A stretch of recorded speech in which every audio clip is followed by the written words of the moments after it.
Hey guys, welcome back to Skytania episode 48. So in the last episode, we were working on improving our machines to stabilize our gravel production. And I'd say we've done that. We've got 4,000 gravel here, and it's keeping up pretty well, even when the system is in use. So right now, it's not being taxed. I think we're full on everything, but even when we use a bunch of it, it does seem to be okay. So the way that I did that was I switched this out. I switched the pulverizers out for auto compressed hammers. So I've got 3 of them there, all doing compressed cobblestone.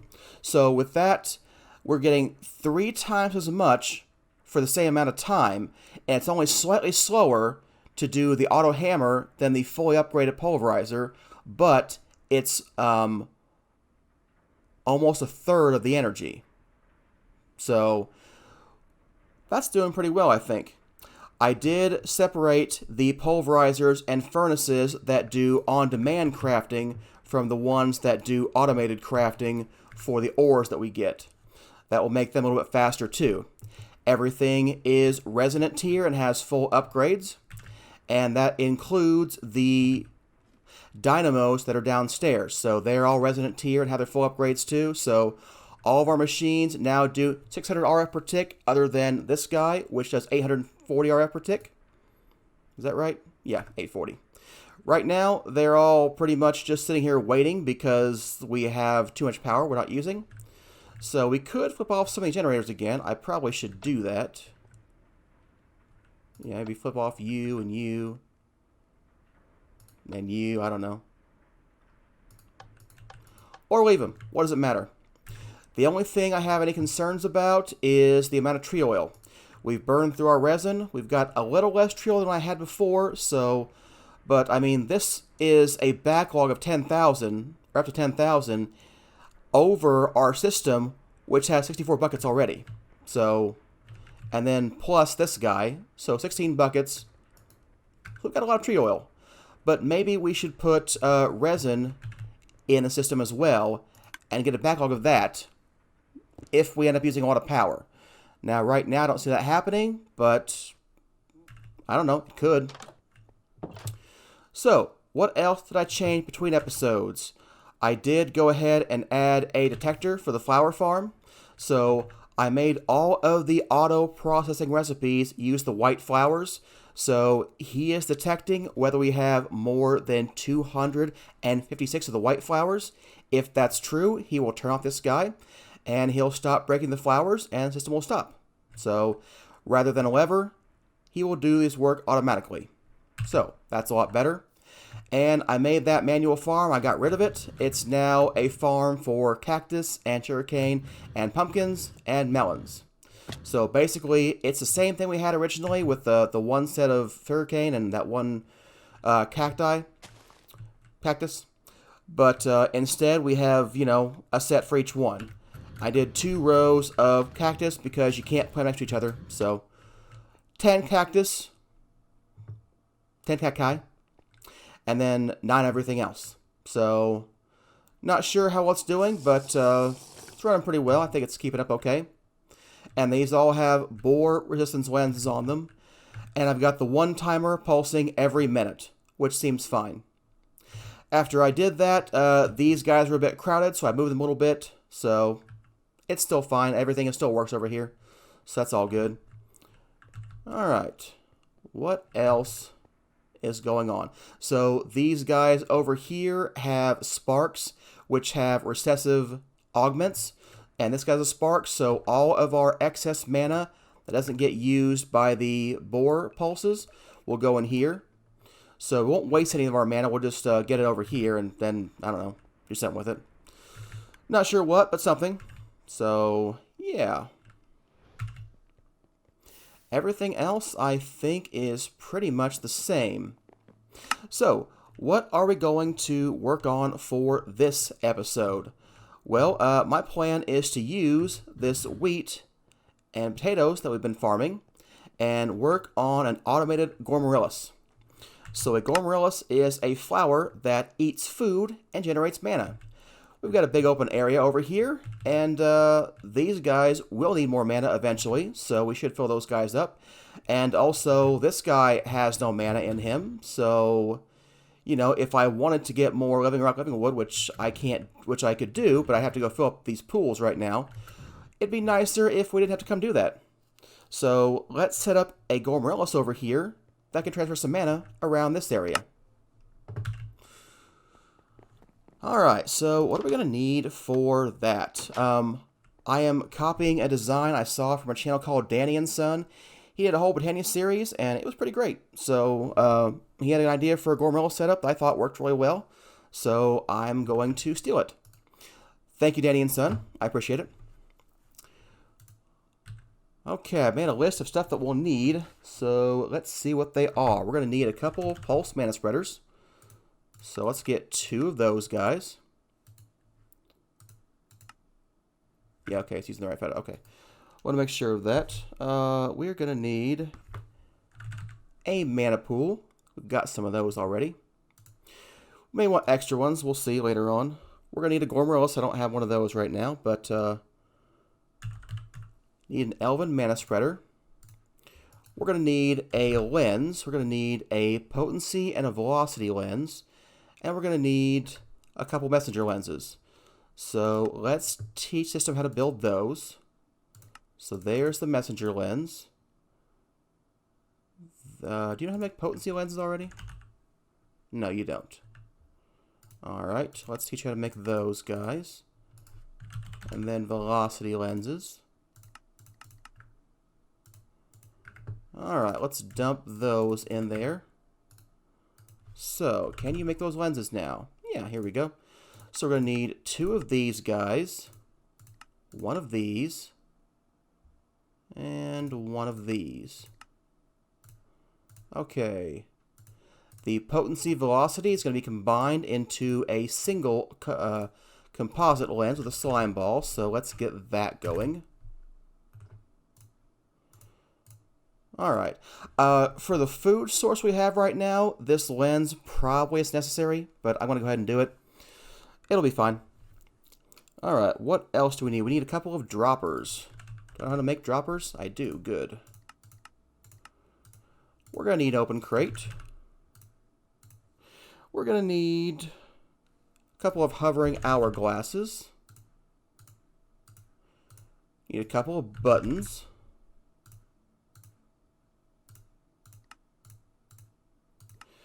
Is that everything? A little bit of sand. We're going to need, I think, 6 pieces, actually a little bit more than we need, but I think it'll be okay. So, yeah, that's everything other than Gormorellus. So let's tell you to make one of those. A Gormorellus requires these things. 2 light gray, 2 yellow, a red, a rune of summer, a rune of fire, and some seeds. So let's see if it can make the flower if we put it in there.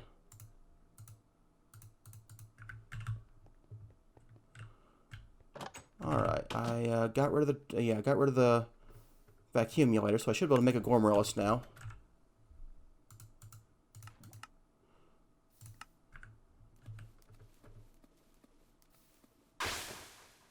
Yep, there we go. Needs to be, might have to expand the range of this guy. I mean, I'm over here, I'm getting stuff from there, so it's a slight problem. Not a big problem. Alright, there we go. So, let's go build this guy. It's actually really simple, so I was rather impressed by how simple it should be. Okay, so, now that I've said that, do I know how to make it? 1, 2, 3, 4, 5, 6, 7, 8. Oh man, there's no symmetry. I didn't make it offset. 3, 1, 2, 3, 4, 5. Yeah. That makes an even number though. Should have gone 4 over, not 5 over. Oh well, guess we'll need symmetry. I can't do that now. 1, 2, 3, 4. So we'll put it either here or here. Shouldn't matter which one. Alright, so that's where the Gormorellus is going to go. Let me get the Rod of the Lands to get some dirt going. Alright, right above the Gourmarillas is going to be the open crate.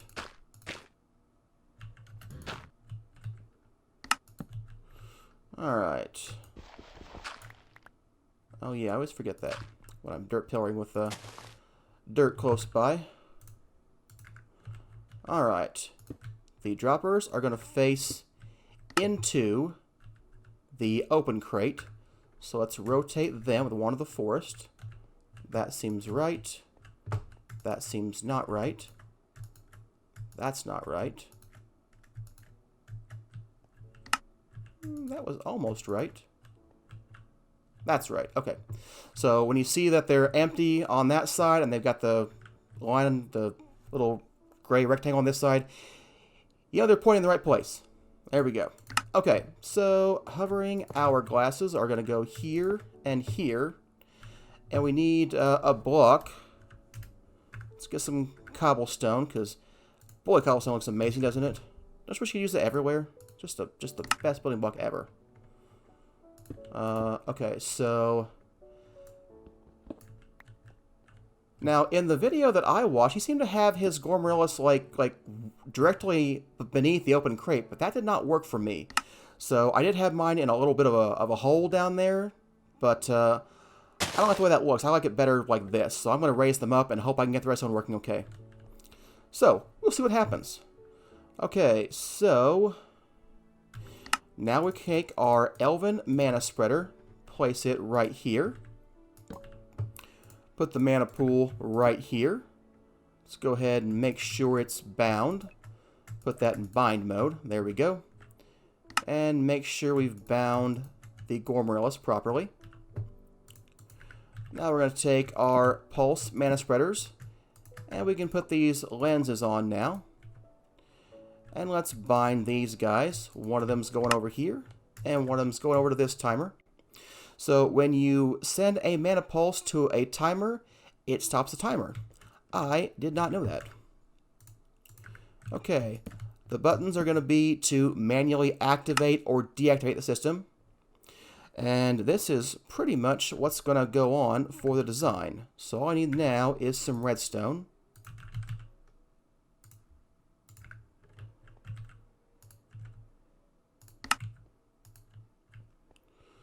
So hopefully this will activate the timer. And then we also need to activate both timers at the same time. So, alright, now we need to get some food. So, we have less wheat than we have potatoes, and you need 3 times as much wheat to make edible food as you do for potatoes.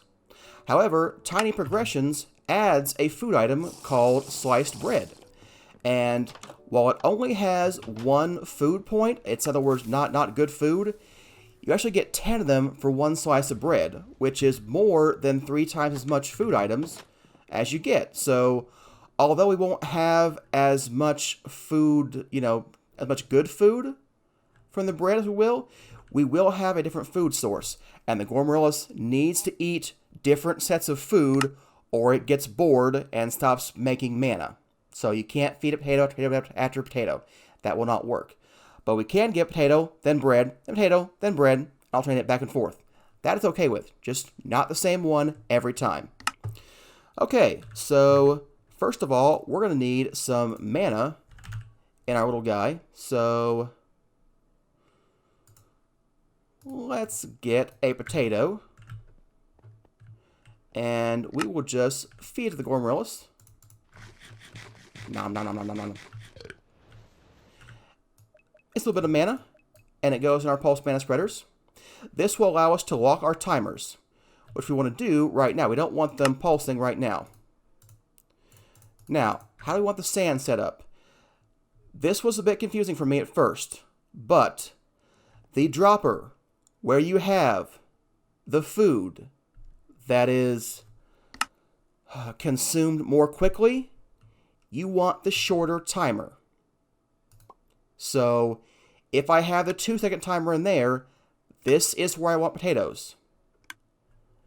And then this will be where we have the sliced bread. Now, the reason is because of how they're altering the timer. And that's why I needed to stop them first. Okay, so...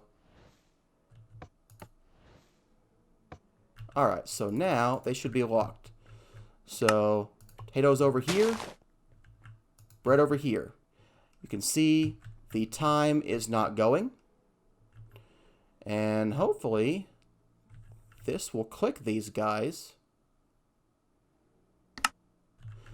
I think maybe it's in the wrong spot. I think maybe the redstone needs to be in here. Yeah, let's move it this way.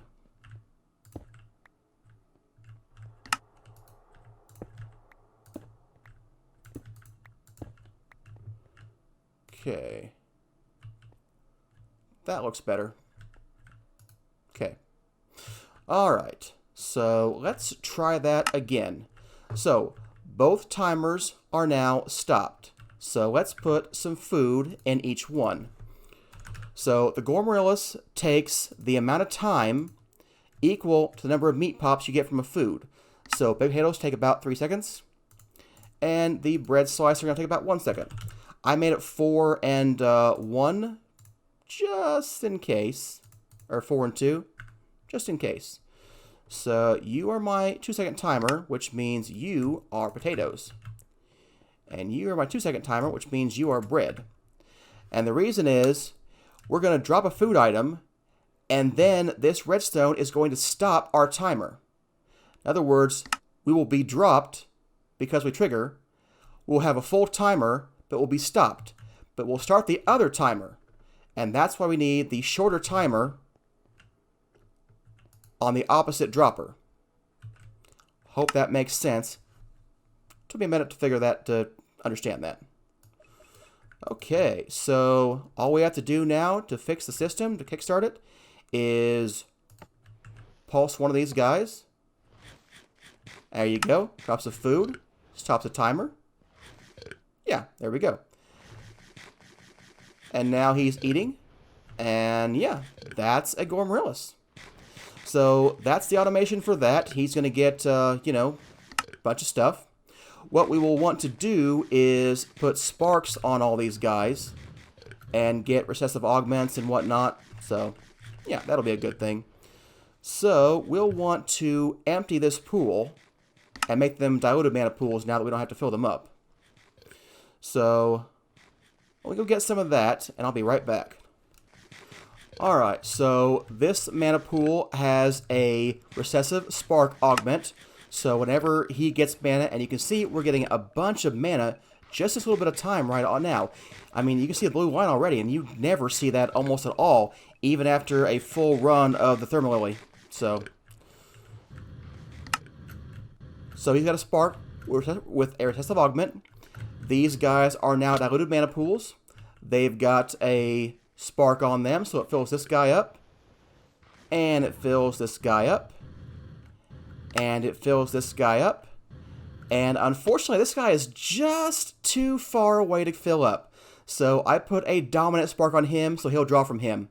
So we could place this closer or use a mana train again, but I think it's okay. This is a decent area to have this in here. If we end up getting like tons of mana from this, like I think we will, what we're going to do is we'll want to put more mana pools out here to act as a battery. So this might end up making us more mana than our TNT. Realistically, it should, unless we run out of food. And I don't know if we will. We'll see about that. I'm not really sure. So, the last thing would be to get more stuff in here. So, what we're going to do for that is get an interface and pipe them out, and then turn the interface off at a certain amount that this pool is full. Then we won't get any more food, and things will just stop. Alright, so let's go get a nap in, and then we will work on getting an interface that is full of potatoes and bread slices. So, yeah, let's get one of these guys. And let's get 1 baked potato, and 1 bread slice. We're going to need some cable as well. We're going to need more than that.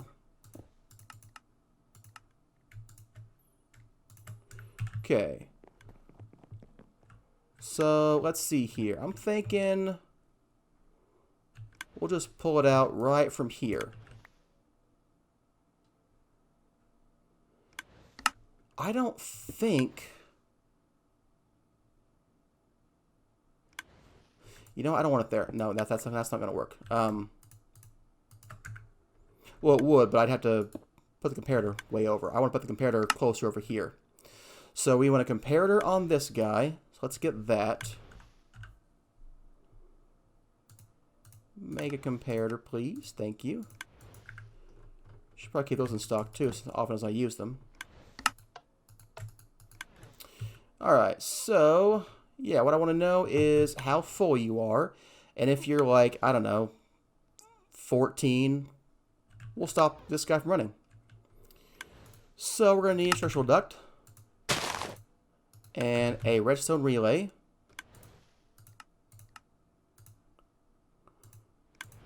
Okay, so yeah.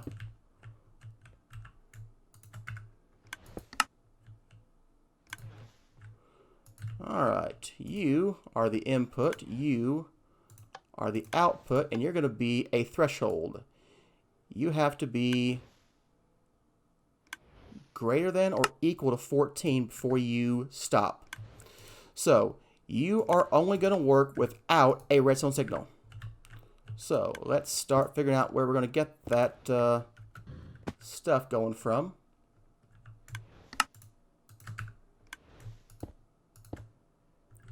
Looks like you're right over here anyway. Cool. That was easy. So, right now you're nowhere near full, so you're fine. So, we want to export bread. And we want to export potatoes. And then we're going to get... Looks like we're out of food in these things too. But it's okay. We're getting some.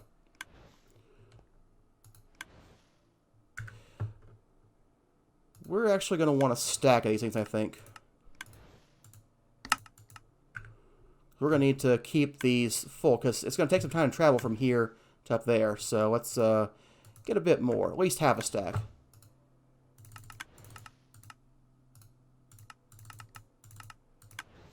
Alright. Now I want some item ducts. That's not going to be enough. We're going to need at least 10 more. Maybe 20 more. Okay, we'll get that. Also going to need some filters. We've got a couple of these. That'll work. Alright, how are we doing on item ducts? Do we have any yet? We have 7 so far.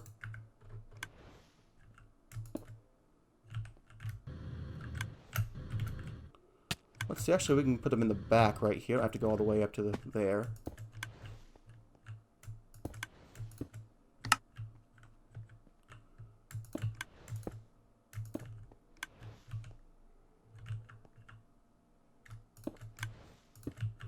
Alright, gonna need some more item ducts. There we go.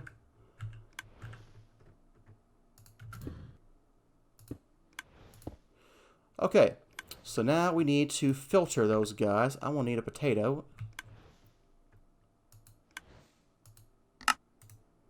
And a bread slice, please.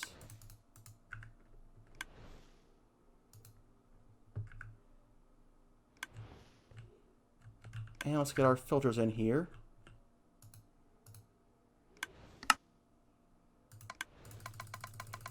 We're going to say you may have 32 potatoes at once in you.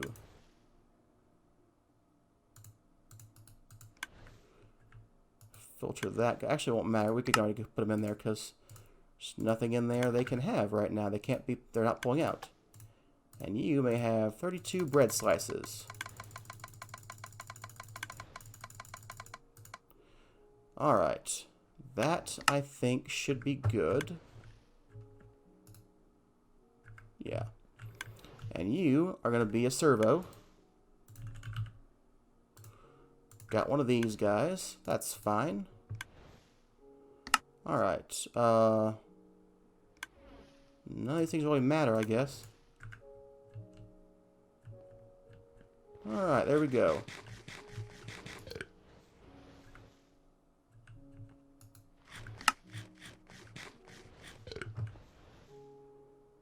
Probably wrong about how long it takes to transfer for food, because they would go really fast. I probably could do just like 1 or 2 in there.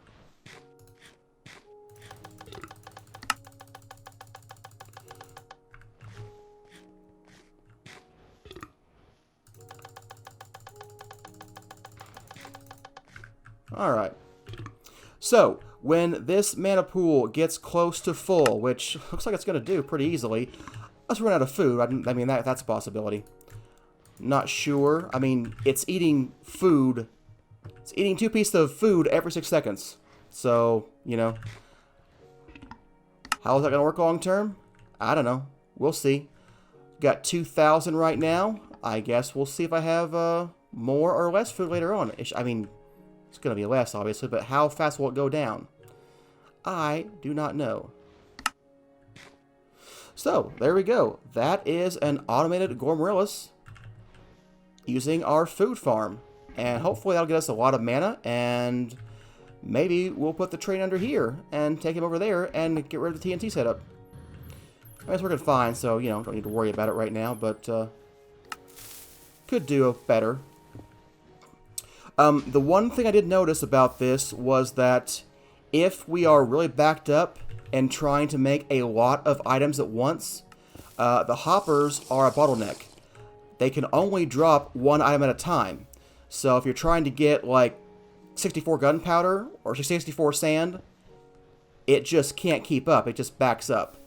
So if it stops requesting things, eventually it gets better. And, you know, we're waiting 12 seconds for the TNT, so usually it's going okay. But that is a potential bottleneck. So I did have a pipe on him for a little while with that resident servo. That's why I had that guy. And he does drop things faster. I wasn't sure if that was too fast or not. It was really fast. So he caught up, and I haven't worried about it yet. I put it back to the hopper. If we have to go back, we will go back. So I may reduce the stack size though to, I don't know, 32 at a time. But I mean, he just dumped stuff like instantly into there. So that was super fast, but it may not have been quite what I wanted. But it did work out a little better to clear up the backlog. But right now, we're good on mana, so yeah. But I mean, if we start requesting a bunch of Terrastia, which requires a half a mana pool, I think, per Terrasto, that may be a different story. So, yeah. I hope you enjoyed today's episode. If you did, I'd appreciate a like, maybe even a subscribe. And I will see you next time.